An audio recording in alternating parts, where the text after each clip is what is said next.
नमस्कार दोस्तों, आप सभी का ज्ञान तिलक आईएएस एकेडमी में स्वागत है। दोस्तों, मैं रूपेश वर्मा आप सभी लोगों का स्वागत करता हूं। आज हम लोग का टॉपिक है संविधान के भाग 6 उच्च न्यायालय और अनुच्छेद 214 से लेकर 237 तक जो भी प्रावधान किया गया है उसको आज हम लोग पढ़ेंगे। आज हमारा प्रयास होगा कि उच्च न्यायालय से संबंधित जितने भी महत्वपूर्ण अनुच्छेद हैं और जितने भी न्यायाधीश हैं या उन न्यायाधीशों का प्रावधान कैसे किया गया, उनके गठन कैसे हैं, नियुक्ति कैसे होता है, इनसे संबंधित सभी टॉपिक को कवर किया जाएगा सिलेबस के हिसाब से।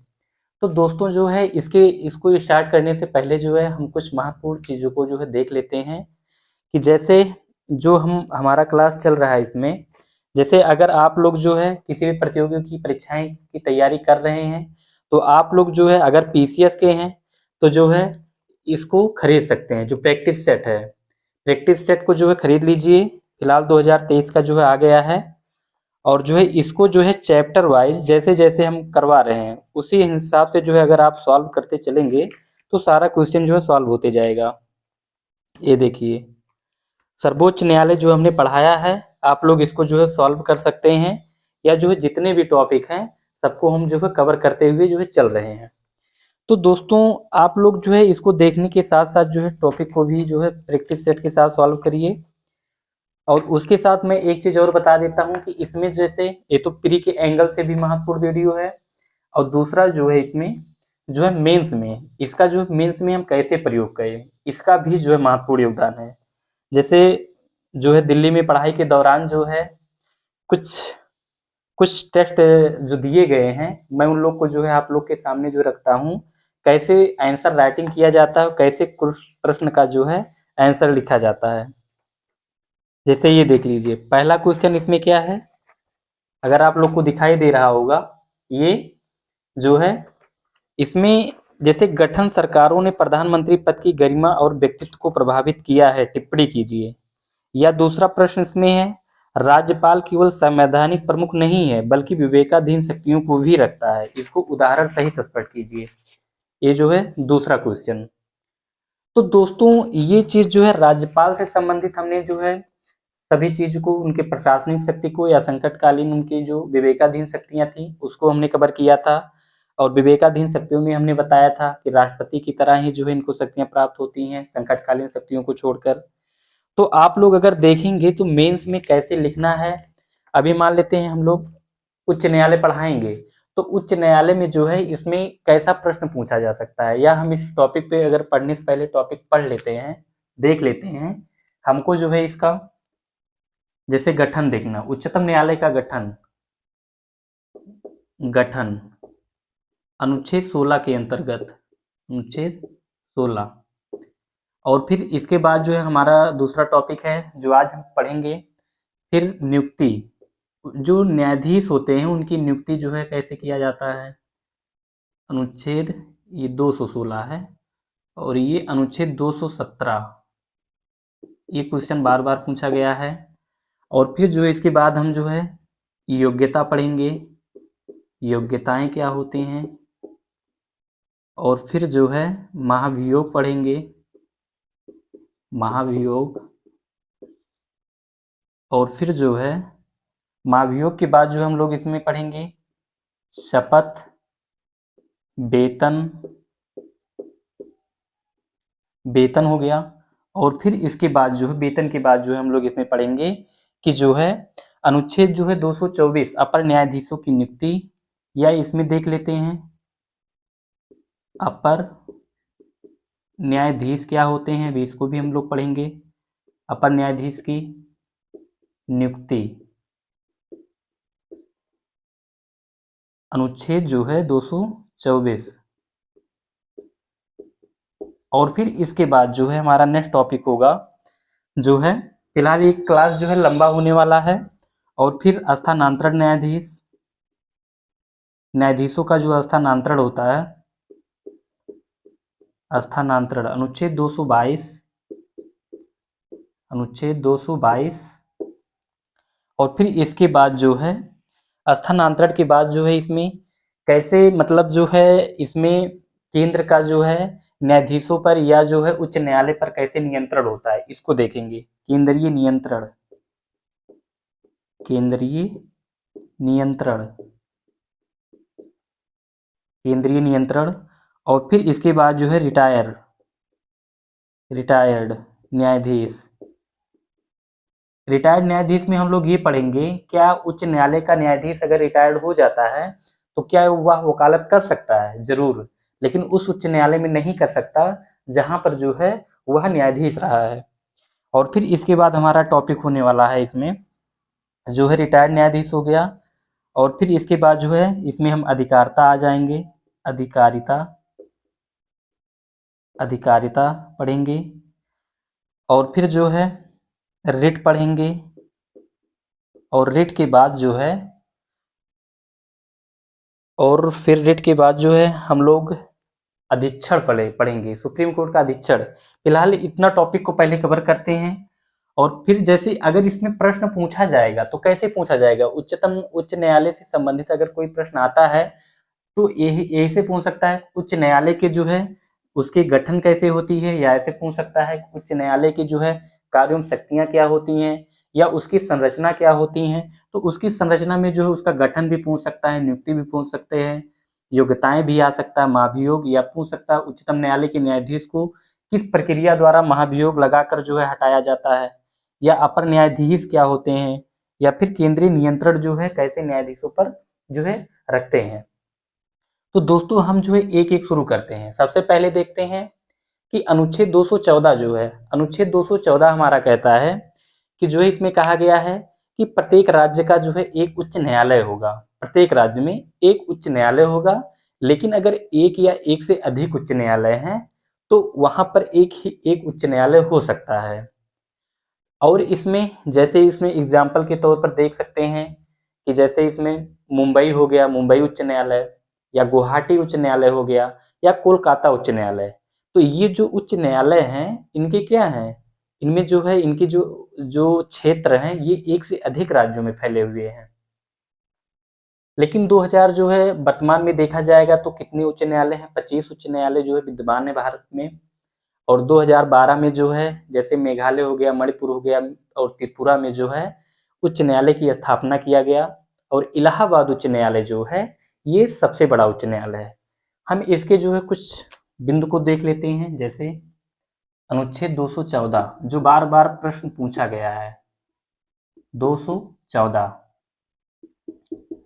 इसमें क्या है, अगर प्रैक्टिस सेट में इसको भी सॉल्व करेंगे आप लोग तो इसको भी पाएंगे। जैसे केंद्रीय उच्च न्यायालय जो है 250 पेज पर है।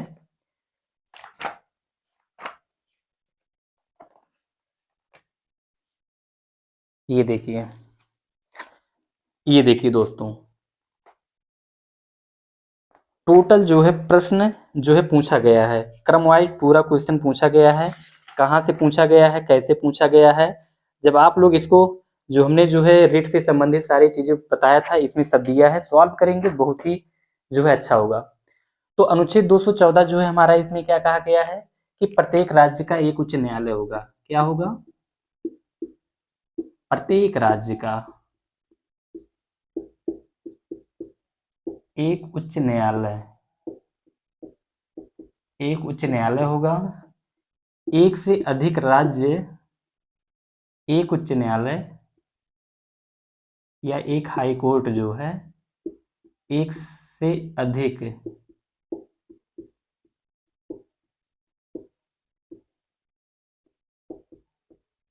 राज्य के लिए हो सकता है।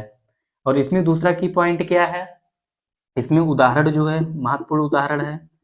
जैसे इसमें मुंबई है, मुंबई है, फिर क्या है गुवाहाटी है, और फिर जो है इसमें कोलकाता उच्च न्यायालय, कोलकाता उच्च न्यायालय। इनकी जो अधिकारिता है, इनका जो क्षेत्र है एक से अधिक राज्यों के लिए है। और फिर जो है अभी हाल में 2012 में जो है 2012 में यहाँ पर जैसे मेघालय, मेघालय, त्रिपुरा और मणिपुर, मणिपुर में जो है हाई कोर्ट की स्थापना की गई, हाई कोर्ट की स्थापना किया गया। ये जो है आपका एक पॉइंट है, बार बार प्रश्न पूछा गया है। और फिर इसके बाद जो है दोस्तों, इसके बाद जो है वर्तमान में कितने उच्च न्यायालय हैं, वर्तमान में जो बार बार क्वेश्चन आया हुआ है, वर्तमान में जो है 25 हाई कोर्ट जो है भारत में विद्यमान है, 25। लेकिन इसके बाद जो है 25 तो विद्यमान है, लेकिन जो है इसमें सबसे बड़ा उच्च न्यायालय कौन सा है? इलाहाबाद। इलाहाबाद वर्तमान में प्रयागराज हो गया है, इलाहाबाद हाई कोर्ट सबसे बड़ा उच्च न्यायालय जो है। तो दोस्तों ये जो है, ये तो केवल 214 के अंतर्गत जो है दिए गए प्रावधान के बारे में हमने यहाँ तक देखा, और फिर जो है उसका उदाहरण हमने बताया। और फिर जो है जब यही कंटेंट आप लोग मेंस में या प्री में या कई प्रतियोगी परीक्षाओं में जो पूछा जाता है, तो आप लोग इसको आसानी से जो है पढ़ सकते हैं।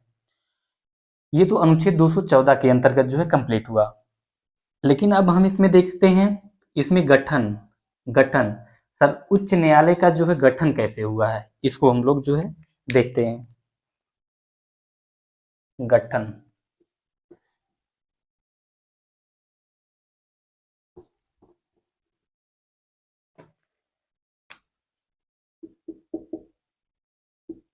गठन अनुच्छेद 216 के अंतर्गत। अब इसमें गठन, उच्च न्यायालय का गठन से तात्पर्य क्या है? अनुच्छेद 216 के अंतर्गत जो है उच्च न्यायालय के गठन का प्रावधान किया गया है।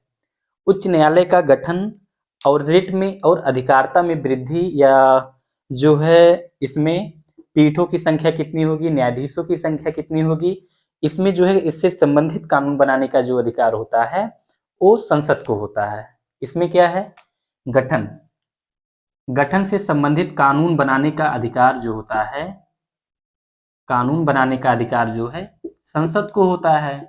और यही जो संसद होता है, यही जो इन्हीं के द्वारा निर्धारित किया जाता है कि पीठों के न्यायाधीश जो जो पीठ होंगे उसमें कितने न्यायाधीश होंगे, 5 होंगे, 10 होंगे, 12 होंगे, 15 होंगे, जो विषम होते हैं, इनका जो निर्धारण किया जाता है संसद के द्वारा किया जाता है। और साथ ही साथ जो है उच्च न्यायालय में जो है कितने न्यायाधीश होंगे, कितने न्यायाधीश होंगे, इसका निर्धारण जो है किसके द्वारा किया जाता है? संसद के द्वारा किया जाता है। ये हमारा अनुच्छेद 216 के अंतर्गत जो है गठन से संबंधित है। और फिर इसके बाद जो है, ये तो इसका गठन हो गया, लेकिन अगर हम नियुक्ति को देखते हैं, नियुक्ति उच्च न्यायालय के या हाई कोर्ट के जो है जो न्यायाधीश होते हैं उनकी नियुक्ति कौन करता है?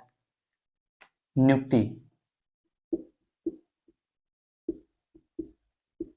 नियुक्ति अनुच्छेद 217। अब इनकी नियुक्ति कैसे किया जाएगा? जो न्यायाधीश होते हैं हाई कोर्ट के, इनकी नियुक्ति जो है राष्ट्रपति के द्वारा किया जाता है। किसके द्वारा? राष्ट्रपति के द्वारा। बार बार क्वेश्चन पूछा गया है। और फिर जो है राष्ट्रपति जब मुख्य न्यायाधीश की नियुक्ति करता है जो है, तो वो जैसे राष्ट्रपति हैं और मुख्य न्यायाधीश की नियुक्ति करना है इनको, तो ये जो है राज्यपाल से सलाह लेंगे, और जो है सुप्रीम कोर्ट के जो मुख्य न्यायाधीश होंगे उनसे सलाह लेंगे। और जब उनसे सलाह लेंगे तो उन्हीं के आधार पर जो है मुख्य न्यायाधीश की जो है नियुक्ति, उच्च न्यायालय की मुख्य न्यायाधीश की नियुक्ति करते हैं। लेकिन जब अन्य न्यायाधीशों की नियुक्ति करना होगा तो इसमें जो है हाई कोर्ट का जो मुख्य न्यायाधीश होगा या फिर सर्वोच्च न्यायालय के ही न्यायाधीश से जो है इसमें सलाह लिया जाएगा, और 2 पैनल समूहों के आधार पर जो है फिर मुख्य न्यायाधीश अपना विचार देगा। तो इसमें नियुक्ति जो है राष्ट्रपति करता है। और चीफ जस्टिस, मुख्य न्यायाधीश की नियुक्ति, मुख्य न्यायाधीश की नियुक्ति जो है राष्ट्रपति के द्वारा ही किया जाता है। लेकिन जो है इसमें जो है सुप्रीम कोर्ट के चीफ जस्टिस, चीफ जस्टिस और जो है राज्यपाल, राज्यपाल की सलाह के आधार पर ही किया जाएगा। और फिर इसके बाद जो है हम लोग, ये तो ये हुआ, लेकिन अन्य न्यायाधीश अगर देखेंगे, अन्य न्यायाधीश अन्यायाधीश। अन्यायाधीश दोस्तों, इसमें जो है अन्य न्यायाधीश की नियुक्ति जो है सुप्रीम कोर्ट के मुख्य न्यायाधीश के सलाह से या जो हाई कोर्ट का जो मुख्य न्यायाधीश होगा उसके आधार पर जो है किया जाता है। लेकिन एक चीज और है कि मुख्य जो हाई कोर्ट होता है इसमें विधि पारंगत विधिवेत्ता जो है नहीं होता है, ये सुप्रीम कोर्ट में ही होते हैं। अब इससे कोई प्रश्न आता है तो आप गठन से संबंधित बता सकते हैं और इसकी नियुक्ति कैसे होता है इसको भी जो है बता सकते हैं। फिर इसके बाद जो है हम लोग योग्यता पढ़ेंगे। योग्यता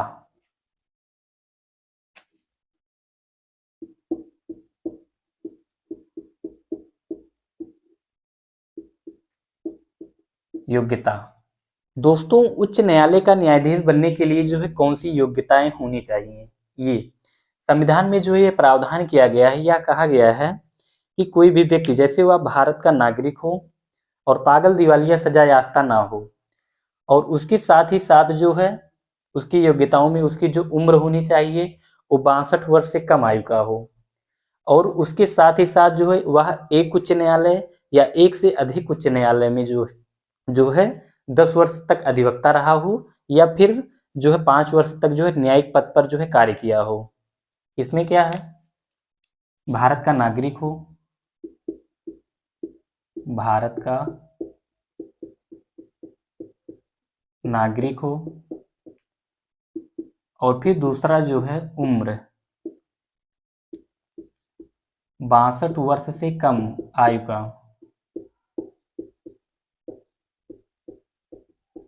कम आयु का हो।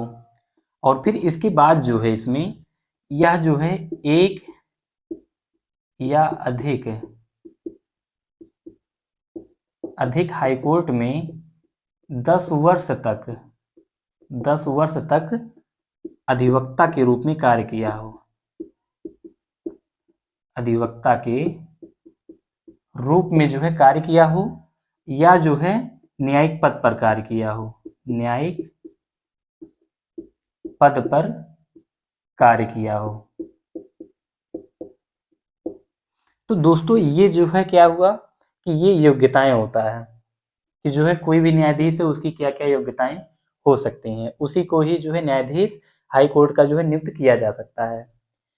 अब इसमें जो है ये तो योग्यता हो गया, और फिर जो है योग्यता के बाद हम लोग महाभियोग देखेंगे कि जो है जो उच्च हाई कोर्ट के जो न्यायाधीश होते हैं उन पर महाभियोग कैसे लगाया जाता है, कौन सी प्रक्रिया चलती है, बार बार क्वेश्चन पूछा गया है। ये महाभियोग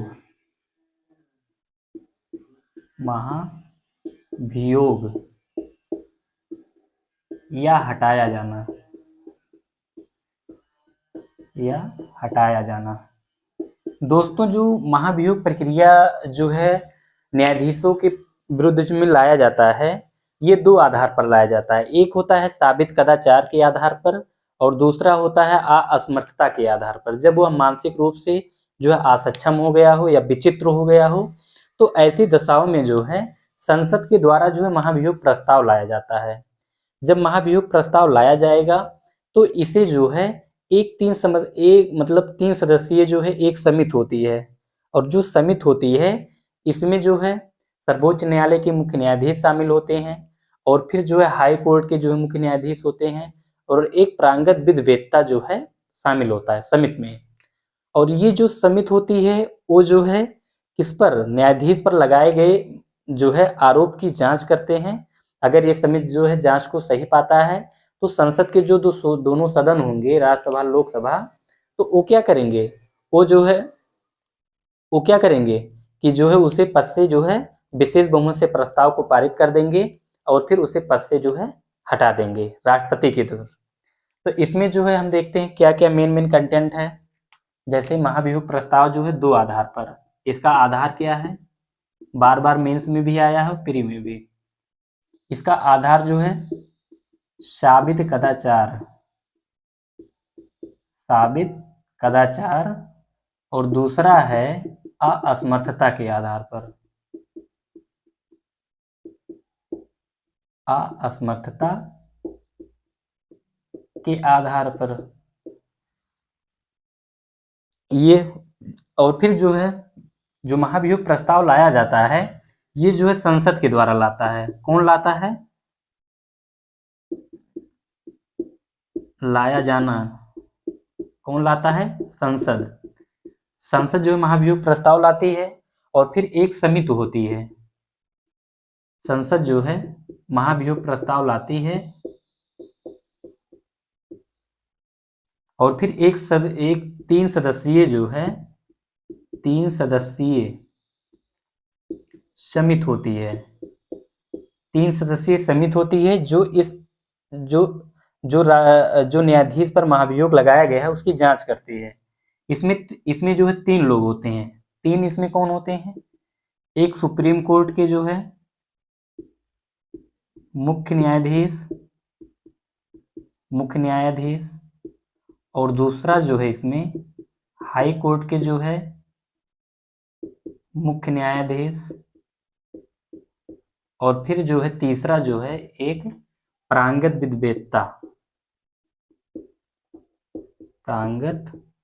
विधिवेत्ता जो है शामिल होता है। ये 3 सदस्यीय होते हैं और यही लोग जो है क्या करते हैं, जो उच्च न्यायालय के न्यायाधीश पर जो है महाभियोग लगाया गया है उसकी जांच करते हैं। ये क्या करते हैं? जांच करेंगे। और जब जांच जो है सही पाया जाता है, अगर जांच को सही पा लिया गया है तो ऐसी दशा में जो संसद होगी, संसद ये जो विशेष बहुमत से जो प्रस्ताव को पारित कर देगी और राष्ट्रपति जो है न्यायाधीश को उसके पद से जो है हटा देंगे। तो इसमें हम लोग एग्जाम्पल के तौर पर दोस्तों समझ सकते हैं कि जैसे 1991 ईस्वी में, किसमें? 1991 में जो है रामास्वामी ये जो है उच्च न्यायालय के न्यायाधीश थे। पहले ऐसे न्यायाधीश थे जिनके विरुद्ध जो है महाभियोग प्रस्ताव लाया गया था लेकिन जो है पारित नहीं हुआ था, रामास्वामी। और फिर दूसरे इसमें ये उदाहरण है, दूसरा इसमें जैसे सौमित्र सेन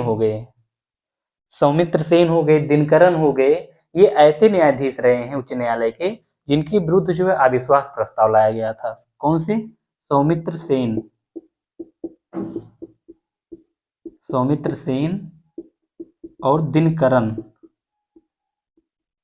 दोस्तों ये जो परीक्षा में पूछा गया है कि वह कौन से न्यायाधीश है, विकल्प में दे देगा, वह कौन से न्यायाधीश है जिनके विरुद्ध जो है महाभियोग प्रस्ताव लाया गया था। सीधे सीधे देखेंगे 1991 में रामास्वामी के विरुद्ध जो है अविश्वास प्रस्ताव लाया गया था, ये महाभियोग प्रस्ताव लाया गया था लेकिन वह जो है पारित नहीं हो पाया था। और फिर सौमित्र सेन के विरुद्ध लाया गया था, ये भी नहीं पारित हुआ था। दिनकरन के विरुद्ध लाया गया था, ये भी जो है पारित नहीं हुआ था। तो दोस्तों इतने कंटेंट जो है ये महाभियोग से संबंधित जो है ये रहे। इसके बाद जो है हम देखते हैं इसमें महाभियोग के बाद जो है शपथ देखते हैं। शपथ, जो उच्च न्यायालय के न्यायाधीश होते हैं उनको शपथ कौन दिलाता है?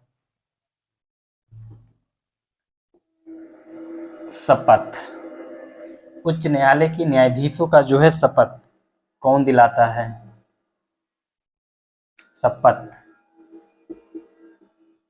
शपथ जैसे हमने इसमें बताया था, तीसरी अनुसूची में जो है शपथ का प्रावधान किया गया है संविधान में। तो शपथ जो है इसमें जो है राष्ट्रपति दिलाता है। कौन? राष्ट्रपति जो है ये हाई कोर्ट के जो न्यायाधीश होते हैं उनको जो है शपथ दिलाते हैं, राष्ट्रपति। और फिर शपथ के बाद जो है हम लोग इसमें देखेंगे शपथ, फिर वेतन देखते हैं। वेतन में क्या है? वेतन जो हाई कोर्ट के जो न्यायाधीश होते हैं उनको जो वेतन दिया जाता है, ये जो है जैसे मुख्य न्यायाधीश हैं, मुख्य न्यायाधीश को वेतन जो है, मुख्य न्यायाधीश को वर्तमान में वेतन जो है 2.5 लाख रुपए। और फिर जो अन्य न्यायाधीश होंगे, अन्य न्यायाधीश जो होंगे जो है इन्हें 2,25,000 रुपए जो है वेतन दिया जाता है। दोस्तों ये वेतन जो है राज्य की संचित निधि पर भारित व्यय होता है इनका, राज्य की संचित निधि पर भारित व्यय,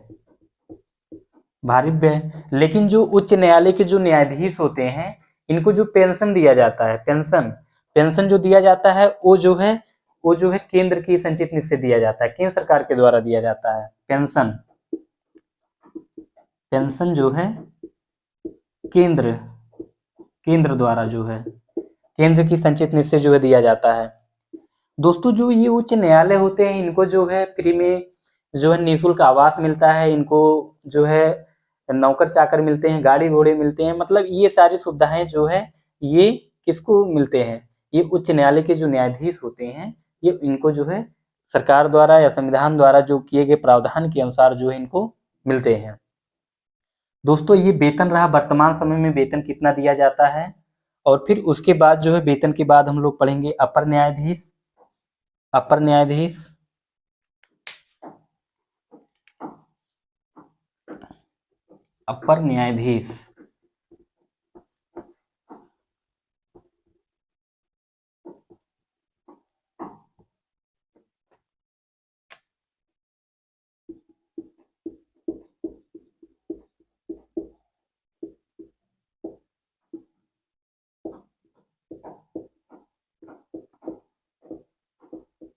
अनुच्छेद 224 के अंतर्गत, तो अनुच्छेद 224 के अंतर्गत जो है अपर न्यायाधीशों की जो नियुक्ति होता है वो राष्ट्रपति के द्वारा किया जाता है।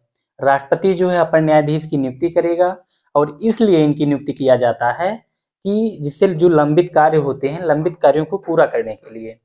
और जो अपर न्यायाधीश होते हैं इनका जो कार्यकाल होता है ये 2 वर्ष का होता है, लेकिन 2 वर्ष के बाद जो है, वैसे तो ये अस्थायी होते हैं, लेकिन 2 वर्ष के बाद हाईकोर्ट में इन्हें जो है क्या कर दिया जाता है, इन्हें जो है अस्थायी बना दिया जाता है। जब अस्थायी बना दिया जाता है तो ये क्या, इसलिए इसे हाईकोर्ट पर जो है काला दाग कहा जाता है। क्यों? क्योंकि जब ये पहले तो अस्थायी रहते हैं तो अस्थायी होने के चक्कर में जो है ये लोभ और लालच में आकर क्या कर सकते हैं, जो है गलत जो है निर्णय दे सकते हैं या गलत कार्य को जो है दे सकते हैं बढ़ावा। तो इसमें मुख्य क्या है जो बार बार परीक्षा में पूछा गया है अपर न्यायाधीश के बारे में, जो है नियुक्ति। नियुक्ति कौन करता है? नियुक्ति जो है राष्ट्रपति जो है करते हैं। क्यों करते हैं, प्रश्न ये उठता है क्यों करते हैं? तो लंबित कार्यों को पूरा करने के लिए, लंबित कार्यों को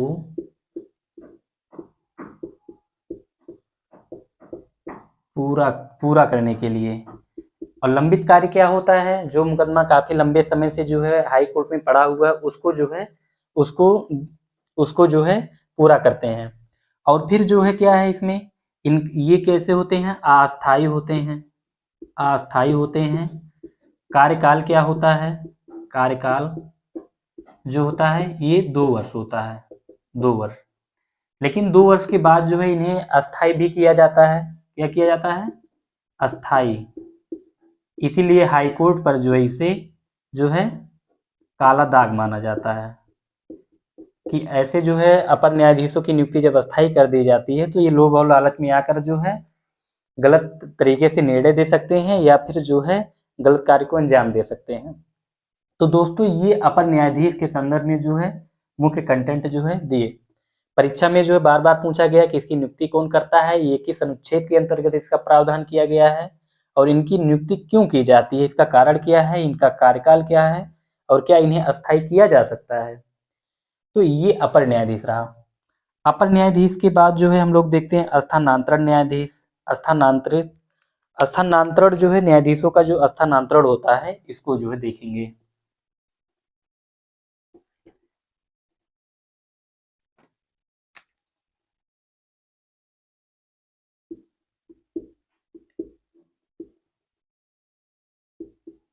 न्यायाधीशों का स्थानांतरण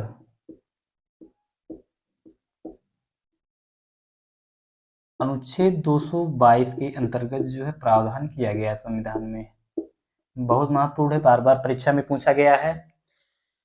जो है इसमें न्यायाधीशों का जो स्थानांतरण किया जाता है, इसका स्थानांतरण जो है राष्ट्रपति के द्वारा ही किया जाता है। कौन करता है? राष्ट्रपति।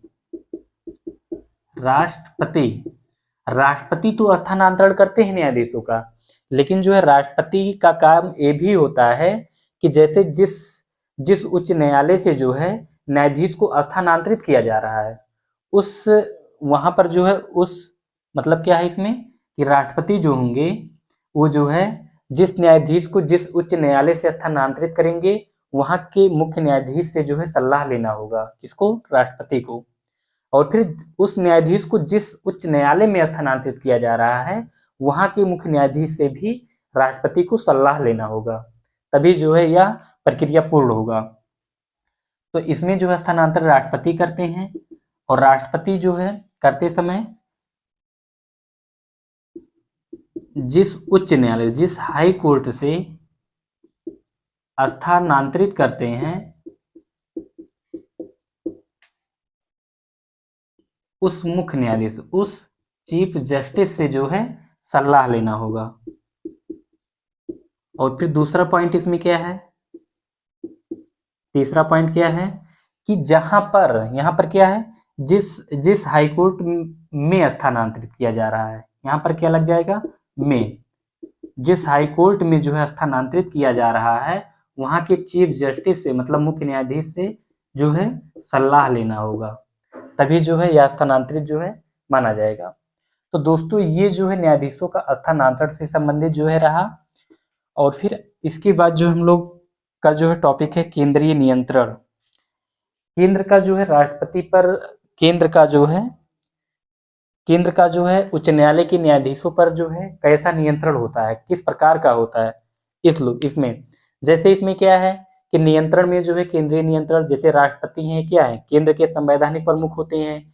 इन्हीं के द्वारा उच्च न्यायालय के जो न्यायाधीश होते हैं उनकी नियुक्ति की जाती है, और इन्हीं के द्वारा जो है उनको महाभियोग जब संसद लगा देती है पद से राष्ट्रपति ही हटाता है। और यहाँ तक कि जो है स्थानांतरण के संदर्भ में ही जो है राष्ट्रपति ही जो है न्यायाधीशों का स्थानांतरण करता है, और इसमें जो प्रांगत विद्वेदता जो है नहीं होते हैं। तो इसमें जो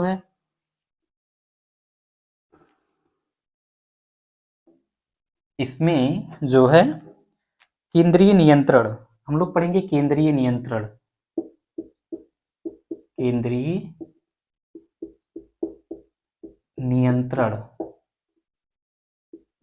केंद्रीय नियंत्रण पहला इसमें है, जैसे नियुक्ति के संदर्भ में नियुक्ति ही राष्ट्रपति ही करता है। और फिर जो है हटाया जाना हटाता भी है। और फिर जो है स्थानांतरण की पॉइंट लिख लीजिए। और फिर इसके बाद जो है इसमें प्रांगत विद्वेदता जो है नहीं होते हैं। तो दोस्तों ये तो राष्ट्रपति का जो है जो उच्च न्यायालय के न्यायाधीश होते हैं उनके संदर्भ में जो है ये नियंत्रण होता है, ये केंद्र के हाथ में होता है। और फिर इसके बाद जो है रिटायर्ड न्यायाधीश, इसमें पढ़ेंगे रिटायर्ड न्यायाधीश। रिटायर्ड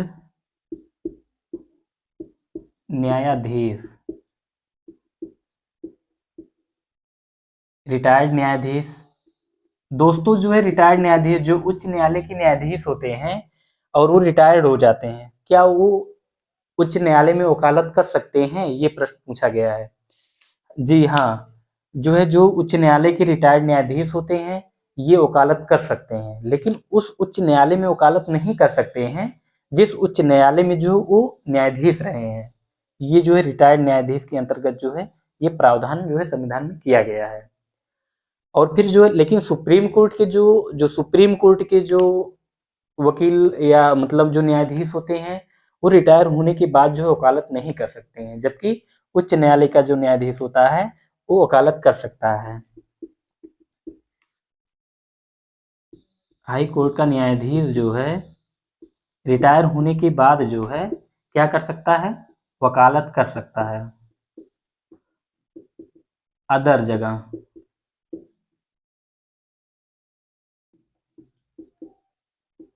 अदर स्टेट में जो है, अदर जगह जो है वो कर सकता है। और दोस्तों जो है अब हमारा इसमें आता है अधिकारिता। अधिकारिता में क्या है, जैसे हम लोग देखेंगे उच्च न्यायालय की अधिकारिता। उच्च न्यायालय की अधिकारिता क्या है दोस्तों? उच्च न्यायालय की अधिकारिता जो है सिविल मामलों, कुछ सिविल मामलों को छोड़कर जो है लगभग शून्य है। क्यों? जैसे इसमें, जैसे सिविल मामलों में अगर उच्च न्यायालय की अधिकारिता हम लोग देखते हैं, उच्च न्यायालय की, हाई कोर्ट की अधिकारिता, अधिकारिता, जबकि हम लोग सुप्रीम कोर्ट की अधिकारिता में जो है लगभग 7 अधिकारिता को पढ़े थे सुप्रीम कोर्ट की। तो यहाँ पर जो है हाई कोर्ट की जो अधिकारिता होती है, जैसे सिविल मामलों में, सिविल मामलों में, और फिर जो है मौलिक अधिकारों के संदर्भ में, मौलिक अधिकार जो है अनुच्छेद 226, अनुच्छेद 226, और फिर जो है विधिक मामलों में, विधिक मामलों में।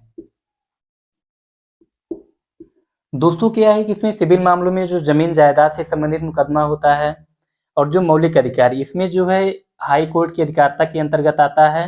अगर किसी भी व्यक्ति के मौलिक अधिकारों का उल्लंघन होता है तो पीड़ित व्यक्ति जो है, पीड़ित व्यक्ति क्या कर सकता है? पीड़ित व्यक्ति अनुच्छेद 226 के अंतर्गत सीधे जो है वो हाई कोर्ट जा सकता है। और विधिक मामलों में, विधिक मामलों के अंतर्गत इस प्रकार इसमें हम कह सकते हैं, जबकि सुप्रीम कोर्ट की जो अधिकारिता होती है वो केवल मौलिक अधिकारों के संदर्भ में होती है। अनुच्छेद 32 के तहत जो है, जैसे किसी व्यक्ति के मौलिक अधिकारों का उल्लंघन होता है तो वह पीड़ित व्यक्ति अनुच्छेद 32 के तहत सुप्रीम कोर्ट जा सकता है। और अधिकारिताएं जो है नहीं है, बाकी और अन्य अधिकारिताएं तो हैं ही, लेकिन जो है हाई कोर्ट की 2 अधिकारिताएं, मूल रूप से 2 अधिकारिताएं हैं। एक जो है मौलिक अधिकारों के संदर्भ में, और दूसरा जो है इसके संदर्भ में। और अनुच्छेद 32 के तहत जो सुप्रीम कोर्ट का अधिकारिता है केवल मौलिक अधिकार के संदर्भ में जो है ये प्राप्त है। तो ये तो दोस्तों अधिकारिता रहा। और अधिकारिता के बाद जो है हम लोग रिट पढ़ेंगे। रिट, रिट जैसे हमने जो है सुप्रीम कोर्ट के रिट के संदर्भ में जो है देखे थे, जो है उसमें भी जैसे बंदी प्रत्यक्षीकरण हो गया, और फिर जो है बंदी प्रत्यक्षीकरण के बाद जो है परमादेश हो गया, और फिर प्रतिषेध हो गया, उत्प्रेषण हो गया, और जो है अधिकार परीक्षा हो गया। इन सभी चीज़ों को जो है हम जो है कवर किए थे क्लास में। और इसको देखने से पहले जो है आप लोग पूर्व के वीडियो को जो है देख लीजिएगा एक बार, और जो है डिस्क्रिप्शन में जो है सारा लिंक जो है फिलहाल पड़ा हुआ है, आप लोग उसको देख सकते हैं। और फिर उसके बाद जो है अगर हम जो है रिट के संदर्भ में हम देखते हैं उच्च न्यायालय का रिट, उच्च न्यायालय, उच्च न्यायालय द्वारा रिट, उच्च न्यायालय जो 5 प्रकार का रिट जारी करता है, 5 प्रकार का। इसमें जो है, इसमें पूर्व के क्लास में फिलहाल देख चुके हैं हम लोग। जैसे बंदी प्रत्यक्षीकरण, जो नए विद्यार्थी हैं उनके लिए जो है बंदी प्रत्यक्षीकरण,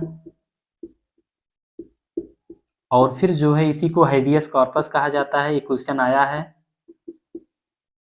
हैबियस कॉर्पस, और फिर जो है इसका अर्थ होता है सशरीर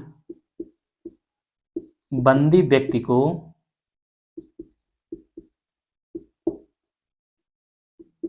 प्रस्तुत करना, प्रस्तुत करना। और फिर इसके बाद जो है दूसरा आता है हमारा जो है इसमें परमादेश, परमादेश, परमादेश में जो है इसमें जैसे इसे मैंडमस कहा जाता है, मैंडमस, मैंडमस इसका अर्थ होता है, इसका अर्थ होता है, ये तो अर्थ था, अर्थ, इसका अर्थ होता है जो है हम आदेश देते हैं, हम आदेश देते हैं, हम आदेश देते हैं। और फिर तीसरा है प्रतिषेध, प्रोहिबिशन, प्रोहिबिशन, और हम मना करते हैं, मना करना, मना करना। और फिर इसके बाद जो है इसमें उत्प्रेषण आ जाता है, उत्प्रेषण, उत्प्रेषण। और फिर जो है उत्प्रेषण, और फिर एक आ जाता है अधिकार परीक्षा, अधिकार, अधिकार परीक्षा। फिलहाल दोस्तों इसको जो हम नेक्स्ट वाले वीडियो में कवर कर दिए थे, फिलहाल जो नए स्टूडेंट हैं ये उनके लिए है। तो बंदी प्रत्यक्षीकरण का मतलब क्या है? बंदी प्रत्यक्षीकरण का मतलब जो है इसमें, जैसे अगर पुलिस के द्वारा किसी व्यक्ति को गिरफ्तार किया जाता है तो पुलिस को उस बंदी व्यक्ति को 24 घंटे के अंदर में निकट के न्यायालय में प्रस्तुत करना होगा। अब जब निकट का न्यायालय जो है गिरफ्तारी का सही कारण पाता है तो इस बंदी व्यक्ति को आगे के लिए गिरफ्तार किया जाएगा, नहीं तो इसे वहीं पर जो है छोड़ दिया जाएगा। दोस्तों जो है जो 24 घंटे का समय होता है, जैसे पुलिस जो है बिना किसी कारण के किसी भी व्यक्ति को 24 घंटा गिरफ्तार कर सकती है, और उस गिरफ्तारी में 24 घंटे का जो समय होता है उसमें आने जाने का समय जो है नहीं जोड़ा जाता है। और इस चीज को जो है आप लोग जो है प्रत्यक्ष रूप से अपने आसपास गांव घर में जो है उदाहरण के तौर पर जो है देख सकते हैं। बंदी व्यक्ति, अगर पुलिस किसी व्यक्ति को गिरफ्तार करता है, सुबह बंद हुए और दूसरे दिन जो है शाम को छुटकर चले आए रात में। तो दोस्तों इसको जो है आप व्यवहारिकता में अगर पढ़ेंगे तो बहुत ही आसानी से जो है बंदी प्रत्यक्षीकरण हुआ या परमादेश हुआ या परच्छेद हुआ। संविधान क्या है? संविधान में व्यवहारिकता है। आप जितना व्यवहारिकता नॉलेज रखेंगे इससे संबंधित, इसको रिलेट करना सीखेंगे तो इतना ही आसानी से जो है ये कंप्लीट होगा। जैसे परमादेश है, परमादेश में क्या है? हम आदेश देते हैं, हम आदेश देते हैं। परमादेश मतलब इसके शब्द से ही अर्थ नहीं दिख रहा है। परमादेश मतलब आदेश देते हैं। किसको आदेश देंगे भाई? इसमें हाई कोर्ट किसको आदेश देगा? उस अधिकारी को आदेश देगा जिसने अपने दायित्वों का निर्वहन ठीक से नहीं किया है। उस दायित्व का निर्वहन को पूरा करने के लिए सुप्रीम कोर्ट, अरे हाई कोर्ट के द्वारा जो है ये रिट जारी किया जाता है, परमादेश, परमादेश रिट जारी किया जाएगा। और इसी रिट के माध्यम से जो सार्वजनिक अधिकारी होगा उसके कर्तव्यों का जो दायित्व होगा उसको पूरा कराया जाता है इसी आदेश के माध्यम से। प्रतिषेध क्या होता है? प्रतिषेध मतलब मना करना। इसका ये भी बार बार आया है, प्रोहिबिशन, मना करना। और इसका अर्थ होता है जैसे अधीनस्थ, जैसे मान लेते हैं सत्र न्यायालय है, सत्र न्यायालय अपनी अधिकारता से बाहर जाकर कोई काम कर दिया है, या फिर जो है अपने कार्य क्षेत्र से बाहर कोई कार्य कर दिया है, या अपनी क्षमता से ऊपर बढ़कर जो है कोई निर्णय दे दिया है, तो ऐसी दशाओं में ये जो है रेट जारी किया जाता है। इसमें जो है प्रतिषेध मतलब अधीनस्थ न्यायालय में मुकदमा चल रहा है और उस पर भी जो है निर्णय नहीं आया है, तो सुप्रीम हाई कोर्ट के द्वारा जो है, हाई कोर्ट के द्वारा यह रेट जारी किया जाता है, प्रतिषेध रेट, और उसे वहीं पर रद्द करके ऊपर भेजने के लिए जो है कहा जाता है। उत्प्रेषण क्या होता है? दोस्तों जो उत्प्रेषण होता है, ये उत्प्रेषण वाली रिट जो है हाई कोर्ट के द्वारा जो है तब जारी किया जाता है जब जब अधीनस्थ न्यायालय ने या सत्र न्यायालय ने जो है क्या कर दिया हो, जब किसी मामले पर जो है अपनी सुनवाई या अपना जो है निर्णय दे दिया हो, और उस पर निर्णय दे दिया हो जिसपे कोई संवैधानिक प्रश्न नहीं तो या कोई विधि का सारवांश प्रश्न नहीं तो उस पर जो है निर्णय दे दिए हों, तो ऐसी दशाओं में जो है उस निर्णय को रद्द करके इसमें ऊपर भेजना, इसका अर्थ होता है ऊपर भेजना, उत्प्रेषण। अधिकार परीक्षा, अधिकार परीक्षा क्या होता है? अधिकार परीक्षा में दोस्तों जो है इसमें इस रिट के माध्यम से हाई कोर्ट के द्वारा जो है राज्य स्तर पर यह पूछा जाता है किसी अधिकारी से कि आपने यह अधिकार या यह पद जो है, जो जो जिस भी पद पर वो आसीन होता है अधिकारी, आपने यह पद किस अधिकार से ग्रहण किया है। अधिकार परीक्षा, अधिकार को पूछना, अर्थ मतलब शब्द में ही अर्थ निहित है। मतलब आप इसमें व्यक्ति से पूछा जाता है कि आपने यह पद किस अधिकार से ग्रहण किया। और क्यों पूछा जाता है? क्योंकि जब किसी व्यक्ति के द्वारा अवैध रूप से, असंवैधानिक रूप से पद को ग्रहण कर लिया जाता है, तो ऐसी दशाओं में हाई कोर्ट के द्वारा यह रिट जारी करके जो है पूछा जाता है। आप लोग जो है पेपर वगैरह में भी बार बार देखते होंगे, पढ़ते होंगे न्यूज़पेपर में कि जो है इससे संबंधित जो है सरकार सरकार सरकार ने कुछ टिप्पणियां की है, तो सरकार द्वारा हाई कोर्ट द्वारा जो है कुछ किए जाते हैं, तो ऐसे ऐसे समय समय पर हाई कोर्ट जो है या सुप्रीम कोर्ट द्वारा जो है निर्णय देते रहे हैं ये रिट जारी करके। ये तो दोस्तों ये कंप्लीट हुआ। अब हम लोग का जो है क्या बचता है, रिट हो गया, अधिकारिता हुआ, और फिर इसमें जो है अधिक्षण पढ़ेंगे हम लोग।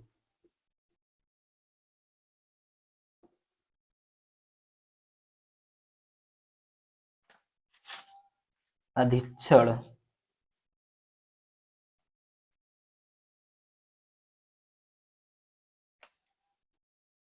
अधिक्षण अनुच्छेद 227,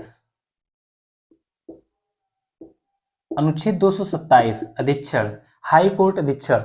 और फिर इसके बाद जो है नियंत्रण की अधिकारिता, एक और है नियंत्रण,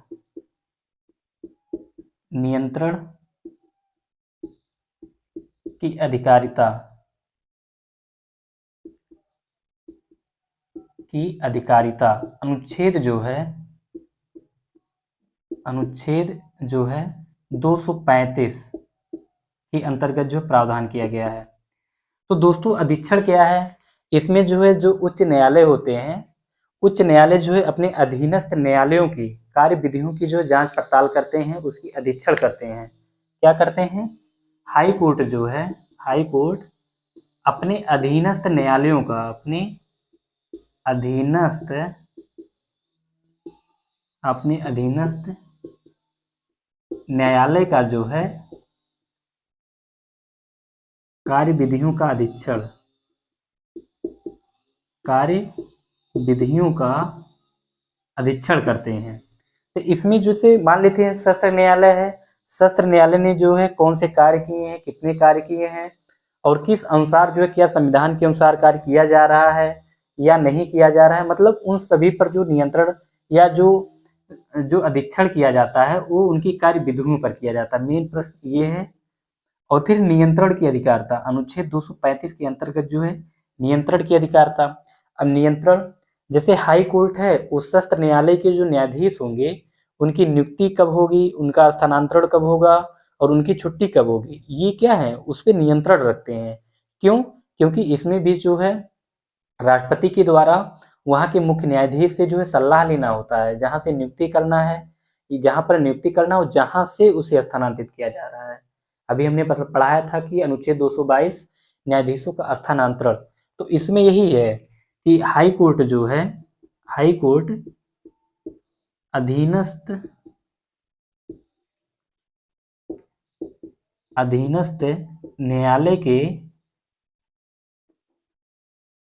अधीनस्थ न्यायालय के जो न्यायाधीश हैं और प्लस जो कर्मचारी हैं, प्लस कर्मचारी, इनकी जो है, इनकी नियुक्ति, इनकी नियुक्ति और इनको जो है हटाया जाना या स्थानांतरण हो गया, स्थानांतरण, और फिर जो है इसके बाद छुट्टी, छुट्टी पर नियंत्रण रखते हैं। ठीक दोस्तों, जो है इस प्रकार जो है ये जो है नियंत्रण होता है, नियंत्रण की अधिकारिता। और नियंत्रण की अधिकारिता जो है हमारा ये कंप्लीट हुआ। और नियंत्रण की अधिकारिता के बाद जो है हमारा टॉपिक फिर एक आता है कि जो है अभिलेखीय न्यायालय, बहुत ही महत्वपूर्ण है। सुप्रीम कोर्ट का अभिलेखीय न्यायालय संविधान के अनुच्छेद जो है 129 के अंतर्गत प्रावधान किया गया था। जबकि यहाँ पर क्या है, क्या हाई कोर्ट जो है अभिलेखीय न्यायालय है? जरूर। क्यों? क्योंकि अनुच्छेद 215 के अंतर्गत जो है अभिलेखीय न्यायालय का प्रावधान जो है किया गया है। और अभिलेखीय न्यायालय का मतलब ये होता है कि जैसे उच्च न्यायालय के द्वारा जो निर्णय दिया गया है उसको भी एक साक्ष्य के रूप में जो है संरक्षित, एक अभिलेख या एक रिकॉर्डर के रूप में जो है रखा जाता है। तो अभिलेखीय न्यायालय जो बार बार पूछा गया है इसका,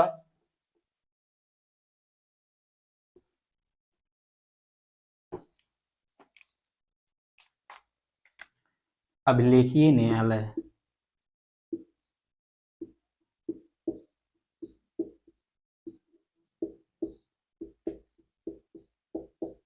अभिलेखीय न्यायालय अनुच्छेद जो है 215 के अंतर्गत, इसमें जो है किया गया है। टेप या रिकॉर्डर इत्यादि के रूप में जो है इसे संरक्षित रखा जाता है। और फिर अधीनस्थ न्यायालय दोस्तों हम लोग पढ़ेंगे। अधीनस्थ न्यायालय जो बार बार क्वेश्चन जो है आया है।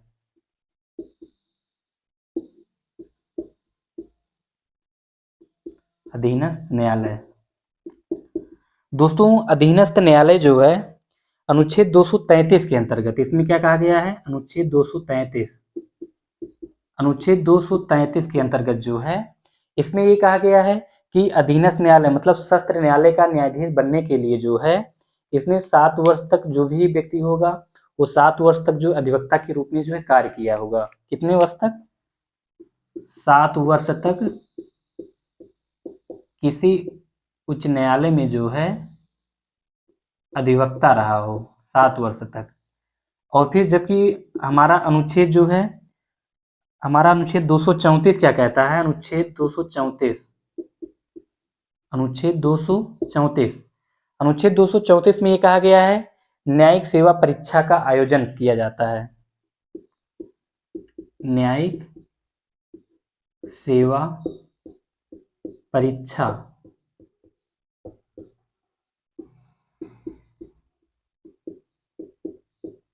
आयोजन।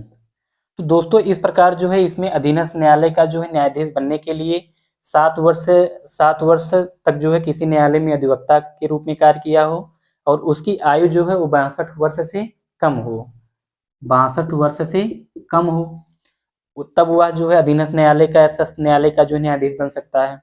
और अनुच्छेद 334 के अंतर्गत जो है इसमें सरकार के द्वारा या संस्थाओं के द्वारा जो संवैधानिक संस्थाएं जैसे संघ लोक सेवा आयोग हो गया या राज्य लोक सेवा आयोग हो गया, तो इसमें जो है राज्य लोक सेवा आयोग के द्वारा जो प्रतियोगी परीक्षाओं की तैयारी कराया जाता है, जो पीसीएसजे आता है, वो जो है इसके माध्यम से भी जो है अधीनस्थ न्यायालय या सत्र न्यायालय के न्यायाधीश जो है बनते हैं। तो दोस्तों ये जो है आज हमारा ये सेशन जो है लंबा सेशन था, ये जो है कंप्लीट हुआ उच्च न्यायालय और अनुच्छेद जो है 214 से लेकर 237 तक जो है कंप्लीट हुआ। दोस्तों वीडियो अच्छी लगे तो वीडियो को जो है लाइक करिए, चैनल को सब्सक्राइब करिए और नए हो तो जुड़िए और जो है अधिक से अधिक जो है शेयर करिए। नमस्कार।